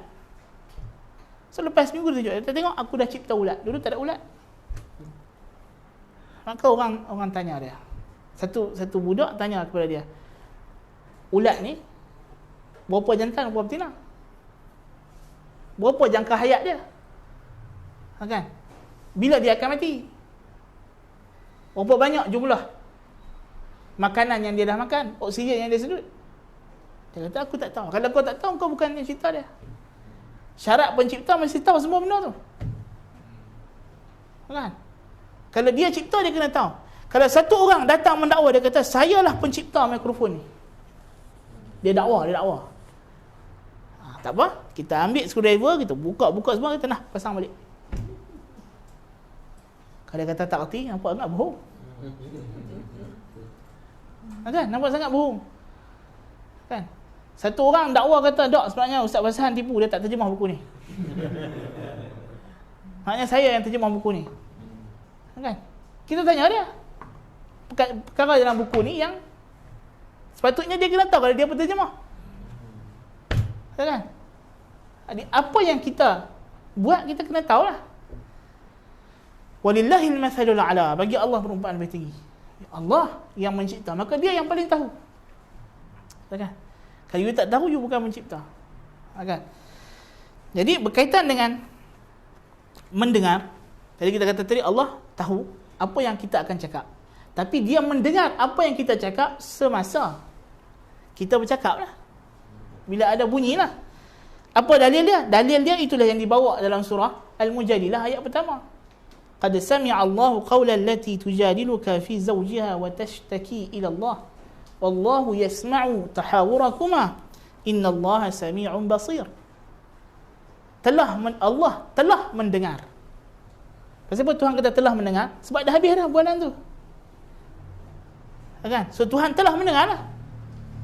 Tuhan telah mendengar. Dan ayat ni turun bila? Setelah wanita itu datang mengadu. Khawlah radhiyallahu anha mengadu yang suami dia zihar dia. Bila dah habis dia mengadu, turun ayat ni. Qad sami'a Allahu qawla allati tujadiluka fi zawjiha wa tashtaki ila Allah wallahu yasma'u, dan Allah mendengar tahawurakuma, perbualan kamu ketika ia berlaku, Allah dengar. Jadi ayat ni Allah bagi tahu dia telah mendengar dan dia mendengar ketika perbualan itu berlaku. Dan Tuhan tak kata dia mendengar sebelum bualan itu berlaku. Kan? So di sini sifat mendengar dia bukan semata-mata zatiyah, dia juga ada unsur fi'liyah, perbuatan. Walaupun dari segi Tuhan memang dia sedia mendengar. Sejak wujudnya dia mendengar. Tak macam kita ketika awal kita wujud, kita ni pekak. Masa Tuhan mula-mula cipta kita dalam perut mak kita ni pekak. Kita kan dengar lagi. Lepas tu pendengaran kita ni berkembang sedikit demi sedikit. Pendengaran baby tak sama macam pendengaran orang tua. Pendengaran dia masa umur 6 bulan tak sama macam masa umur 3 bulan. Kan? Berkembang sikit-sikit, Tuhan cipta sikit-sikit. Tak? Tapi Tuhan sejak dia wujud, sejak azali dia mendengar. Dan bila ada suara, dia ciptakan suara, dia mendengar suara tersebut. Dia dengar apa yang dia sering cakap. Kan? So itu maksud Tuhan mendengar. Kan? Dan Allah Ta'ala sebut laqad sami'a Allahu qawla alladhina qalu inna Allaha faqir wa nahnu aghniya, dalam surah Ali Imran ayat 181. Allah telah mendengar perkataan Yahudi yang berkata Allah itu fakir, kami kaya. Yahudi punya perangai kerajak. Kan? Dan perkataan ini ada dia tulis dalam kitab Talmud. Kan? Anda biasa baca dalam Talmud ada ayat yang macam inilah, maksudnya menunjukkan kata dia mereka kaya, Allah Ta'ala fakir. Na'udzubillah min dhalik. Okay. Jadi perkataan Yahudi ini Tuhan kata dia dengar. Yahudi cakap di zaman Nabi telah mendengar. Bila telah mendengar, setelah Yahudi cakap lah. Kan? Dan pendengaran di sini ada tambahan lagi. Dia bukan sekadar mendengar. Di sini mendengar yang melazimkan uqubah. Mendengar yang melazimkan Allah balas, Allah hukum. Di sini mendengar yang berunsur ugutan, macam kita duk mengumpat orang lah. Lepas tu orang tu lalu orang kata, ingat aku tak dengar apa cakap apa tadi. Maksudnya apa? Dia marah lah. Apa ingat aku tak dengar? Bukan dengar saja. Maksudnya di sini dia ugut, dia akan buat hukuman ke atas kita. Kan? Itu maksud dia. Kan? Kita duk merancang satu benda yang tak elok, dia orang kata, ingat aku tak dengar apa duk rancang apa. Maksud orang itu ialah dengar yang melazimkan akan ada tindakan yang akan dikenakan kepada kamu. So itu maksud di sini pendengaran yang khusus. Kan? Kemudian pada ayat surah Az-Zukhruf ayat 80, am yahsabuna anna la nasma'u sirrahum wa najwahum bala wa rusuluna ladaihim yaktubun. Ini juga sama. Tuhan kata, apakah mereka menyangka kami tidak mendengar bisikan mereka? Dan ucapan mereka secara perlahan, sirrahum, am yahsabuna anna la nasma'u sirrahum yakni apa yang dia bercakap secara perlahan, wa najwahum, bisik-bisik antara mereka kami dengar walaupun suara tu pelan. Hampa ingat orang munafikin, hampa rancang satu benda nak bagi mudarat pada Nabi, hampa buat secara suara pelan-pelan, bisik-bisik, ingat Tuhan tak dengar. Memang Nabi tak dengar tapi Tuhan dengar. Bala, bahkan kami dengar, wa rusuluna ladaihim yaktubun, bahkan malaikat tulis pula lagi. So ini juga ada unsur maksudnya mendengar yang membawa kepada hukuman. dari Allah Ta'ala. So dia pendengaran yang khusus. Dan firman Allah pada surah Taha ayat 46, innani ma'akuma asma'u wa ara, sesungguhnya aku bersama dengan kamu wahai Musa dan Harun, kamu berdua, aku mendengar dan melihat. Mendengar di sini memandangkan ayat ini adalah berkenaan dengan ma'iyah khassah, kebersamaan Allah yang khusus dengan Nabi Musa dan Harun, yang melazimkan Allah membantu, melindungi, memenangkan mereka. Maka demikian juga maksud mendengar dan melihat di sini ialah bermaksud pendengaran dan penglihatan yang melazimkan daripadanya penjagaan, pemerhatian, perlindungan. Maksudnya Tuhan kata, pergi wahai Musa kepada Fir'aun, jangan takut, aku nampak apa yang Fir'aun buat, aku dengar apa yang dia cakap, dan aku akan lindungi kamu, aku akan protect kamu. Kan macam anak kita kecil, dia takut nak pergi dalam bilik gelap, dia kata tak apa, pergi, ayah nampak, ayah tengok, dari sini ayah tengok. Maksudnya ayah tengok tu, ayah jagalah, kalau jadi apa-apa ayah pergi tolonglah, itu maksud dia kan. So di sini penglihatan, pendengaran yang membawa kepada penjagaan. So dia adalah pendengaran yang khusus, sebab itu Syekhul Islam pisahkan kedudukan ayat ini. Adapun ayat yang dua, ayat yang awal, laisa kamitsli syai'un wa huwas samiul basir, dengan ayat innallaha ni'ma ya'idzukum bi innallaha kana samian basira, ini menceritakan pendengaran Allah yang mutlak, yang meliputi semua benda apa saja yang boleh dengar alam ni. Tak ada suara yang tersembunyi daripada Allah, tak ada benda yang boleh dilihat melainkan Allah melihat. Wallahu taala a'lam bis-shawab. Kita berhenti setakat ni dulu insya-Allah, dan kita akan sambung pada masa yang akan datang. Ada soalan? Ada soalan? Hukum mengambil ilmu fiqh dari kuburiyun. Kuburiyun maksudnya kita kata balik kepada kaedah asal. Ahli bid'ah kita tak ambil ilmu daripada mereka dalam perkara yang mereka ada bid'ah padanya. Of course kuburiyun ada bid'ah dalam akidah. Dia mentakrirkan perkara-perkara yang berlawanan dengan hukum fiqh asal. Masalan, kalau kita tengok Ramli dalam Mughnil Muhtaj ataupun dalam Nihayatul Muhtaj, dia mentakrirkan banyak perkara yang menyelisih mazhab Syafi'i radhiyallahu an untuk menyesuaikan dengan fahaman tasawuf yang dia ada, kuburiyah yang dia ada. So kalau orang yang macam ini, memang kita tak boleh ambil secara asalnya, kita tak boleh ambil ilmu lah. Asalnya ahli bid'ah ni, macam kata Ibn Uthaymin, apa benda pun kita tak boleh ambil. Pinjam pen pun tak boleh. Ya, Ibn Uthaymin dah sebut macam tu. Minta tolong asal pensel pun tak boleh. Asal ahli bid'ah, walaupun Ibn Uthaymin kata walaupun bid'ahnya ringan macam Asy'ariyah, asalnya tak boleh apa pun. Jangan kata ilmu fiqh, ilmu matematik pun asalnya tak boleh. Kan? Tapi kelonggaran itu datang setelah ada kekurangan pada ahli sunnah wal jamaah. Of course lah, kita sekarang bukan sekat menuntut ilmu daripada ahli bid'ah, kapiak. Kan? Kami dulu, walaupun kami SMKA, kami mengaji fizik cikgu Cina. Kan? Tapi kita kata fizik kan, dia tak ada lah. Kecuali kalau fizik yang besar-besar. Kalau you pergi mengaji fizik dengan Lawrence Krauss misalnya, memang dahsyat lah. Rosak lah akidah. Kan? Sebab dia atheist, dan dia membawa akidah atheist, dan dia buat teori-teori yang mengarut dalam fizik untuk menyokong ilmu ataupun fahaman sesat atheism dia. Masalahnya, so kita kata samalah. Jadi kalau dia ni orang yang kuburiyah, tak bolehlah kita ambil ilmu daripada dia. Sebab dia akan takwil, bila datang masalah tak boleh membina kuburan, dia akan dia akan bawa something wrong. Kan? Tapi ada golongan, sebahagian orang yang terjebak dalam fahaman-fahaman yang bid'ah, tapi dia tak campur dalam ilmu fiqh. Bila dia bercakap dalam fiqh, dia objektif. Satu kita beza, kita baca Ar-Ramli dengan Al-Haytami. Ibnu Hajar Haytami juga ada kecenderungan ke arah tasawuf. Tapi bila dia bercakap tentang isu kubur, tabaruk dengan kubur, isu bina kubur, dia begitu objektif. Dia stick kepada apa yang telah ditakrirkan oleh ulama Syafi'i. Bahkan Ibnu Hajar Haytami masukkan membina kubur di antara dosa-dosa besar. Dan walaupun dia ni antara orang yang sangat memusuhi Ibn Taymiyah, tapi dia quote perkataan Ibn Taymiyah dalam Az-Zawajir an Iqtirafil Kabair Kan lepas dia bawa nukilan, dia kata ulama-ulama mazhab kata bina kubur ni makruh. Lepas tu dia cenderung mengatakan maksud makruh ni haram. Ibnu Hajar Haytami cenderung mengatakan maksud makruh ni haram. Kerana dia kata tak mungkin hadis yang datang dengan begini keras, tiba-tiba kita nak faham perkataan ulama yang mutaqaddimin, perkataan mereka makruh ini dengan makruh yang kita faham istilahi. Melainkan makruh di sini makruh yang dipahami dalam Quran, itu haram.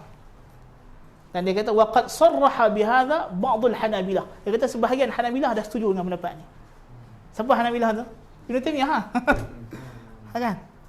So ada orang Allah Taala kurniakan bagi dia satu sifat, walaupun ujian bagi orang yang ikut dia, dia ada kesilapan yang besar, tapi dia orang yang objektif masalahnya. Kan? Tapi kita kata orang yang macam ni adalah faedah ilmu dia. Kan? Sebab tu Syekhul Islam sebut Ibnu Hajar Haytami indana min ulama'il muslimin, daripada kalangan imam-imam orang Islam. Pasal Ibnu Hajar Haytami walaupun dia ada mauqif dia yang sebegitu, dia objektif dalam masalah-masalah tertentu. Kan? Dan kalau asalnya kita kata ilmu fiqh ni, kita menuntut dengan ulama ahli sunnah wal jamaah lah. Awak ke ahli sunnah wal jamaah ni kurang kan dalam ilmu fiqh. Kita ada ulama salafi yang mazhab Hanafi, kita ada ulama salafi yang mazhab Hanbali, kita ada ulama salafi yang mazhab Syafi'i, macam apa nama Syekh Muhammad Hassan Abdul Ghaffar. Kan? Tapi orang yang nak mengaji kelas dia kena, masya-Allah, daripada kelas matan Nabi Syuja' dah penuh dalil. Itu belum lagi tengok dia syarah Muhadzab, syarah kan? Apa nama, kita ada Syekh macam-macam ulama yang menguasai mazhab Syafi'i, ya ahli sunnah wal jamaah. Mazhab Hanabilah lagi lah berlumpuk-lumpuk. Hak yang pakar dalam empat-empat mazhab pun ada. Macam Syekh Sulaiman Ruhaili, hanak kitab fiqh apa dengan sanad, semua dia ada. Hanak sanad fiqh mazhab Hanafi, dia ada. Hanak fiqh sanad Maliki, dia ada. Hanak fiqh sanad Syafi'i, dia ada. Hanak fiqh sanad Hanbali lagi, dia ada. Tapi nak ambil sanad, dia kata ada syarat. Syarat dia boleh syarah balik kitab ni macam aku syarah dia. Aku bagi sanad lah. Memang kami tak, lepas tu kami surrender lah. Lepas dengar dia cakap tu, kami surrender lah. Kan? Dia suruh ulang balik sebiji-sebiji ayat dia syarah. Mana Nabi? Kan? Jadi setengah ulama' malah setengah ulama' dia syadid dalam bagi sanad. Ada hak yang tak apalah, kita bagi sanad, kita bagi sanad. Kan? Ala kulli hal, kita kata banyak ulama' salafi. Kan? Pasal apa kita nak kena bergantung dengan geng kuburiyah? Pasal apa nak kena pergi ngaji mazhab Syafi'i dengan Habib Jufri ke? Kan? Dengan Habib Omar ke? Kan? Tak perlu, tak perlu. Kan? Kita ada ulama' yang cukup dalam bidang fiqh. Kan? Yang kita tak bahkan mazhab Syafi'i bukan milik kuburiyah. Mazhab Syafi'i milik orang salafi, bukan milik Asy'ariyah pun. Ulama' salafi yang asaskan mazhab Syafi'i, Imam Syafi'i. Ulama' salafi yang kembangkan mazhab Syafi'i, anak-anak murid dia. Ulama' salafi yang membina, mereka lah ashabul wujuh. Mereka lah ashabul wujuh, mereka lah ahli ijtihad dalam mazhab. Yang Asy'ariyah datang belakang-belakang ni geng-geng tulis kitab aja. Kan? Dia bukan ada apa sangat dari segi atas faktor kerajaan yang memerintah dan sebagainya. Itu saja, dia susun balik kitab, dia ringkaskan. Itu saja, bukannya ada maksudnya dari segi asas pembentukan mazhab. Di atas siapa mazhab itu dibina? Atas ahli sunnah wal jamaah. Mazhab Hanafi pun sama, mazhab Maliki pun sama, mazhab Hanabilah pun sama. Memanglah kita kata even Hanabilah pun lepas itu datang ulama-ulama Hanabilah yang terpengaruh dengan ilmu kalam macam Qadhi Abi Ya'la, Ibnul Jauzi, yang ada kedudukan dalam mazhab. Tentulah Ibnul Jauzi tinggi kedudukan dia dalam mazhab Hanabilah. Kan? Qadhi Abi Ya'la tinggi kedudukan dia dalam mazhab Hanabilah. Abul Khattab. Tapi dia pun ni terpengaruh dengan ilmu kalam masalahnya. Kan? Jadi tapi kita kata yang membina mazhab Hanabilah asalnya ulama-ulama ahli sunnah wal jamaah. Kita tak boleh nafikan benda tersebut. Dan kita tak boleh nafikan juga peranan golongan ahli kalam dalam ilmu fiqh. Bukan kita nak menafikan, supaya kita berhati-hati. Kerana kalau you nafikan, you kata tak ada ilmu fiqh ni, tak ada kaitan, ulama ahli kalam tak kacau. Takut you akan terambil benda yang tak sepatutnya you ambil. Tak? Faham tak? So kita kena sedar bahawa ilmu fiqh ni telah dimasuki. Kalau you kata ulama ahli bid'ah tak ada peranan dalam pembentukan fiqh, tak, kita kata ada peranan, tapi peranannya dalam bentuk negatif lah. So kita kena hati-hati, kan? Jangan sampai you ingkar terus, you kata tak ada lah, kalau ilmu fiqh ni tak apa, kita ambil je, tak ada. Itu bahaya. Sebab kita kata tak, ilmu fiqh telah melalui satu proses yang panjang, telah masuk padanya macam-macam ajaran. Sebab awal kita ada firqah dalam Islam, ajaran sesat yang datang in full package. Contoh ajaran Syiah. So kalau orang jadi Syiah, dia ada semua benda. Okey, kalau kita kata Syiah, okey, kami datang Syiah, kami ada semua, dia kata. Kami ada akidah, kami ada fiqh, kami ada tasawuf. You nak semua kami ada. Kita complete package. Tapi ada ahli bid'ah yang datang, dia tak full package. Macam Mu'tazilah, bila dia wujud, Mu'tazilah, dia tak ada package untuk fiqh. So kalau kita tanya Mu'tazilah, so you fiqh pakai apa? Kita tak ada fiqh Mu'tazilah, kita pakai mazhab Hanafi. Kan? Kalau tanya Asy'ariyah, you ada package dalam fiqh? Dia ada mazhab fiqh Asy'ari. Tak ada. Pasal Abu Hasan Asy'ari bukan mujtahid dalam fiqh. Kan? Dia pun muqallid. Dia kata kita ada pilihan lah, you nak jadi Maliki boleh, Syafi'i boleh. Kan? So dia tak ada aliran fiqh, aliran akidah yang menyimpang, yang dia bukan full package. Di sini kita kena faham. So dia menyusup masuk dalam mazhab-mazhab fiqh yang 4. Sebab mazhab fiqh ni yang berkembang. Even sebahagian Syiah ambil mazhab Hanafi, misalnya Syiah Khawarizmiyah yang hidup di Khawarizm, zaman Khawarizm Shah, sebelum kejatuhan Baghdad tangan Mongol, misalnya mereka ni Syiah dari segi akidah, fiqh dari segi Hanafi. Pasal mereka berdalilkan Abu Hanifah meriwayatkan daripada Abu Ja'far As-Sadiq. Kan? Itu macam-macam lah. Kan? Tapi kita ada aliran yang datang macam Zaidiyah.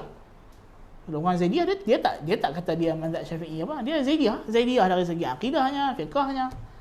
Ibadiyah complete full package. Dia punya even musnad hadis dia pun ada. Sebab tu kita kalau dalam Maktabah Syamilah tu, dia ada satu version Maktabah Syamilah tu. Maktabah Syamilah yang Ibadiyah punya. So dia ada kitab akidah dia, kitab nahwu dia, kitab semua ada.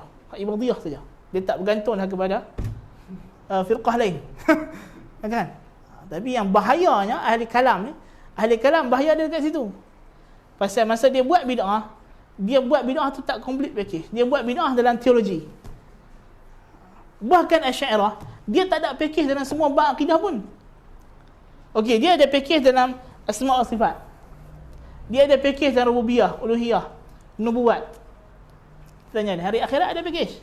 Oh, dia kata hari akhirat tak ada, kita ikut Sahih Bukhari, Sahih Muslim. Dia dah. Kan? Tak macam Mu'tazilah, even hari akhirat. Oh, hari akhirat pun kami ada package kami. Kami punya metodologi takwil. Kita boleh takwil sirat, kita boleh takwil azab kubur, kata. Oh, Asy'ariyah tak boleh. Dia kata bab sam'iyat kita ikut Quran Sunnah. Kami punya package sampai ilahiyat dengan nubuat, dia kata. Kan? So ahli bid'ah dia macam-macam. Kan? Dia ada hak yang macam dia bid'ah dalam semua bab, ada hak dia bid'ah dalam sebahagian bab. So sebab itulah muamalah kita dengan ahli bid'ah berbeza. Waktu ulama hadis syaratkan riwayat, dia tak tolak terus semua riwayat ahli bid'ah. Kan? Dan dia tengok dari segi bagaimana orang tu pegangannya pada bid'ahnya.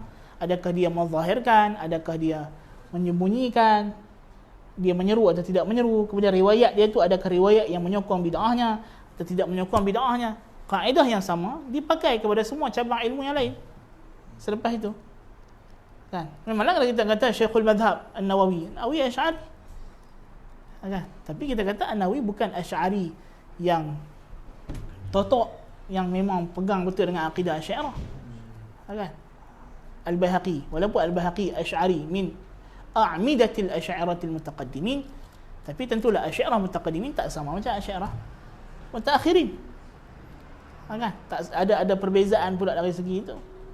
Kan? So itu benda-benda macam tu kita kena raikan dari segi ilmu fiqh. Tapi kita kata bukan makna kita buang asal prinsip kita. Selagi boleh kita belajar dengan ahli sunnah wal jamaah, itulah asalnya. Kita mengaji dengan ahli sunnah wal jamaah lah. Kan? Dan katalah kita kata, tapi syekh-syekh yang salafi ni pun dulu dia mengaji fiqh daripada ahli bid'ah juga.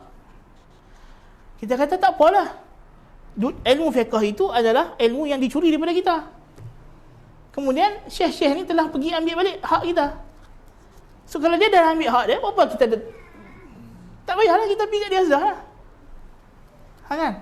Kalau kita kata mungkin ajaran salafi ni dulu penuh dengan ajaran mazhab Syafi'i penuh dengan ulama-ulama Asy'ariyah daripada Mesir dan sebagainya. Kemudian sekarang kita di Mesir kita ada ulama Syafi'i mazhabnya atas akidah Ahlussunnah wal Jamaah.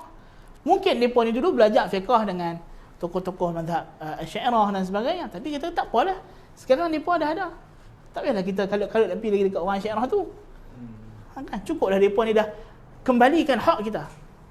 So depa ni berjuang mengambil balik apa yang dirampas daripada kita. Kan, sama juga bahasa Arab pun. Kan, zaman dulu masa zaman Syekh bin Baz rahimahullah taala, Syekh bin Baz terpaksa bawa orang yang mengajar nahwu bahasa Arab daripada Mesir, depa ni Asy'ariyah. Kan? Tapi kemudian bila dah budak Saudi ni dah pandai mengaji nahwu, kan, dah cekak, dah ada PhD, dah jadi pensyarah, tak ambil lah. Ada orang Saudi lah mengajar nahwunya. Kan? Kadang-kadang kita pun terkeliru ni, kelas nahwu ke kelas akidah. Kan? Masuk setelah Syekh tu duk cerita pasal sifat Allah Taala. Betul? Ni kelas. Oh, kelas nahwu. Kan? Kita pun tak beza kan. Maksudnya betapa salafinya Syekh tu kan, walaupun dia mengajar nahwu. Kan? Kadang-kadang tengah nahwu pun dia mesti boleh ruat Asy'ariyah, ruat apa lagi. Kan? Nah, kita berkata ini kelas akidah ke, kelas nahwu ke? Kan? Tapi dalam masa awal ketika mana tidak ada kepakaran, tak cukup tenaga ahli sunnah, kita mungkinlah, tapi lepas tu kita tak perlulah, sikit-sikit. Kan? So kita tak nafikan kadang-kadang ada benda kita kena, tapi dalam keadaan kita kena berhati-hatilah. Sebab tu kod mana pun akidah tu kena betul. Sebab tu bila budak-budak ni pergi tanya kepada Syekh kami cerita dalam kelas masa tu, bila Syekh yang Asy'ariyah tu mengajar nahwu, ada student yang pergi tanya dekat dia isu berkenaan dengan sifat Allah Ta'ala apa semua. Dia Syekh ni katalah ni majas ni apa takwil ni. Dia pergi report dekat Syekh Bas. Syekh Bas kata ni tengok ni Syekh macam mana. Dia berkata ni boleh takwil. Syekh Bas kata memang pun. Memang dia Asy'ari. Sebab tu aku ambil dia mengajar hampa nahwu, aku tak ambil dia mengajar akidah. Akidah aku dah bagi kat hampa Syekh yang atas akidahnya, salafiyahnya, ahli sunnahnya, pasal apa yang hampa tak pergi rujuk dia. Yang hampa pergi tanya isu akidah dekat dia, tak masuk Syekh Bas kata. Nampak tak? Tak kena gaya. Kan? Kalau hantar dah Syekh ni dia ngaji fiqh, aku tanya dia isu fiqh sudah. Kan? Tak, kalau dah terdesak, perlu sangat kita dah. Contoh kalau kita belajar dalam universiti atau kita di sekolah, kan? Kita kena bezakanlah. So ini Syekh ni dalam fiqh. So dia expert dalam fiqh. Dan kita pastikan Syekh kita dalam akidah ialah Ahlussunnah wal Jamaah. So kalau ada apa-apa penyelewengan daripada Syekh dalam ketika dia mengajar fiqh, dia mengajar nahwu, kita dapat detect. Di sini ni dah mula nak masuk. Ada. Cuma orang yang tak pernah mengaji akidah Ahlussunnah wal Jamaah, kita suruh dia baca matan Lubbul Usul atau Jam'ul Jawami'. Jam'ul Jawami'. Ayat pertama dah masuk akidah Asy'ariyah. Muqaddimah pun dah penuh dengan akidah Asy'ariyah. Kan? Susunan ayat dia. Kalau orang yang tak mengaji akidah, dia tak boleh detect benda tu. Atau kok mana pun tu kita kata proses mengaji zaman sekarang ni kena mengaji ilmu akidah. Bukan kita kata fiqh tak penting, penting. Fiqh sangat penting dan kena mengaji bersamaan. Tapi kita kena pastikan sekurang-kurangnya kalau kita tak jumpa sangat tok guru dalam semua bidang yang betul, sekurang-kurangnya pastikan guru dalam akidah tu kena betul. Sekurang-kurangnya guru dalam akidah kena betul. Supaya dengan itu kita boleh detect kesalahan dalam bidang-bidang yang lain. Wallahu ta'ala a'lam bis-shawab. Subhanakallahumma bihamdika asyhadu an la ilaha illa anta astaghfiruka wa atubu ilaik. Assalamualaikum warahmatullahi wabarakatuh.